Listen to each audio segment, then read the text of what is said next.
कहानी सायाखोर जिन और रात के दूसरे पैर की खामोशी पूरे मोहल्ले पर यूं छाई हुई थी जैसे हुआ भी सांस लेने से डर रही हो। गिल्ली के नुक्कड़ पर वाक़े पुरानी मस्जिद, जिसे लोग मस्जिद नूर कहते थे, आधे अंधेरे में डूबी हुई थी। मोहल्ले के बूढ़ों का कहना था कि इस मस्जिद की छत पर बरसों पहले एक मजजूब रहता था जो रात के वक्त अजान देता, मगर एक रात अचानक गायब हो गया। इसके गायब होने के बाद मस्जिद की छत पर एक सिया साया नजर आने लगा। पहले लोग समझते रहे कि शायद बलू होगी या अंधेरे की कोई चाल, लेकिन फिर अजीब वाकयात होने लगे। लोगों के घरों में साए लंबे होकर दीवारों पर चढ़ने लगते। कभी कभी किसी के पीछे इसका अपना साया नहीं होता था। कुछ लोग तो कसम खाकर कहते थे कि उन्होंने मस्जिद की छत पर किसी को झुका हुआ देखा, बिल्कुल सिया बगैर चेहरे के, जो अपने दोनों हाथों से किसी का साया नोच कर खा रहा था। तब से इसे सायाखोर जिन कहा जाने लगा।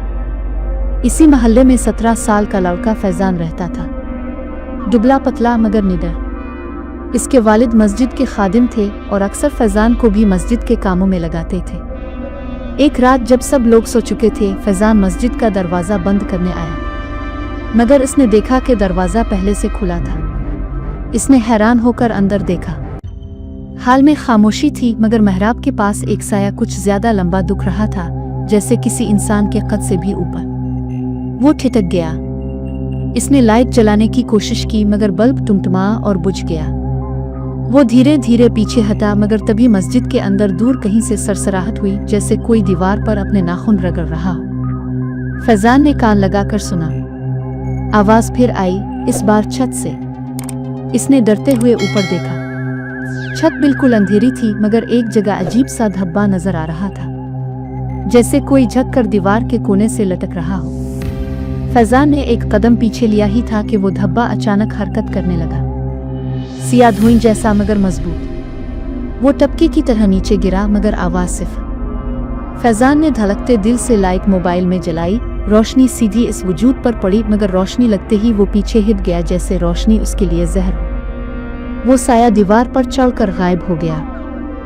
फैजान घर भागा और सारी बात अपने वालिद को बताई, मगर वालिद ने इसे डांट दिया। यह जिन शय कुछ नहीं होता, रात में वहम ज्यादा होता है। लेकिन अगले दिन मोहल्ले में अजीब वाकया हुआ। एक दुकानदार सुबह बेहोश मिला। इसका जिस्म सही सलामत था, मगर दीवार पर उसके साये के हिस्से यानी सर वाला हिस्सा गायब था, जैसे किसी ने दीवार से साया काट कर ले लिया हो। लोग काम छोड़कर मस्जिद के पास जमा होने लगे। डर फैलने लगा। इसी रात फैजान ने फैसला किया कि वो सच जानेगा। वो लालटेन और टॉर्च लेकर दोबारा मस्जिद गया। मस्जिद खाली थी। हवा में खफगी थी, जैसे कोई गुस्से में हो। फैजान ने टॉर्च चलाई और आहिस्ता आहिस्ता छत तक जाने वाली लकड़ी की सीढ़ी पर कदम रखा। हर कदम पर लगता जैसे छत की सांसें इसे सुनाई दे रही हो। छत बिल्कुल तारीक थी, मगर दरमियान में कुछ पोड़ा हुआ था। कपड़े का कोई पुराना टुकड़ा नहीं। जब वो करीब गया तो इसे झटका लगा। वो लिबास था, वही लिबास जो बरसों पहले मस्जिद के मजजूब पहना करता था। कपड़ा उधड़ चुका था, मगर इसमें किसी की हरारत बाकी थी, जैसे कोई अभी अभी वहां से उठा। अचानक हवा में एक सरगोशी उभरी। रोशनियां बंद कर दो। फैजान ने बुरी तरह चौंक कर पीछे देखा। वहां कोई नहीं था। फिर सरगोशी दोबारा आई। मैं रोशनी नहीं देख सकता, रोशनी मुझे जला देती है। इसकी रील की हड्डी में बर्फ उतर गई। रोशनी, सायाखोर जिन का दुश्मन। इसने लालटेन की रोशनी बढ़ा दी। तभी कोने में हलचल हुई। कोई दीवार पर चढ़ रहा था, ना शक्ल ना जिस्म, बस एक सिया वजूद। वो चीख मार कर पीछे हटा, मगर वो चीज दीवार से फिसलती हुई उसके सामने आ खड़ी हुई। 2 सुर्ख नुक्ते रोशनी में जल उठे। तुमने मेरे साये को जगा दिया है। साया लरजने लगा, फैलने लगा, जैसे धुआं भयानक शक्ल बना रहा हो। फैजान ने टॉर्च पूरी ताकत से इसका चेहरा रोशन किया। जिन ने भयानक चीख मारी और पीछे हटा। वो गुस्से में धुआं बनकर ऊपर चढ़ा, फिर नीचे गिरा, फिर दीवार के जरिए फर्श तक उतर आया। इसे अंदाजा हो गया, रोशनी इसकी कमजोरी है। वो भागता हुआ नीचे आया, मस्जिद से बाहर निकला और घर जाकर सब बताया। इस बार उसके वालिद भी डर गए, मगर हकीकत तो अगली रात सामने आई। मोहल्ले में एक और आदमी मुर्दा मिला। कोई जख्म नहीं, मगर उसका मुकम्मल साया गायब था। अब लोग खौफजदा होकर घरों में कैद हो गए। फैजान ने अज़्म किया कि इस जिन को रोकेगा। इसने मस्जिद के इमाम से सारी बात की। इमाम ने कुरान पकड़ा और कहा, सायाखोर जिन तब तक ताकतवर रहता है जब तक लोग अंधेरों में रहते हैं। हमें मस्जिद की छत पर रोशनी करनी होगी। रात के 12 बजे इमाम फैजान और चंद जवान मस्जिद की छत की तरफ बढ़े।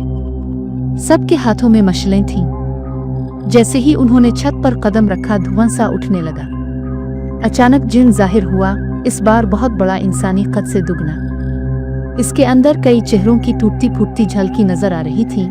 शायद वो लोग जिनके साए इसने खा लिए थे। वो भड़क कर बोला, ये रोशनी, ये आग, मुझे क्यों जगाते हो? इमाम ने जोर से तिलावत शुरू की। जिन पीछे हटने लगा, मगर फिर इसने हमला किया। वो झपट कर एक नौजवान के पीछे आ गया। रोशनी में इसका साया लंबा होकर दीवार तक पहुंच गया। जिन ने साया पकड़ा। नौजवान जमीन पर गिर पड़ा। फैजान ने चीख मारी और अपनी मशल उसकी तरफ फेंकी।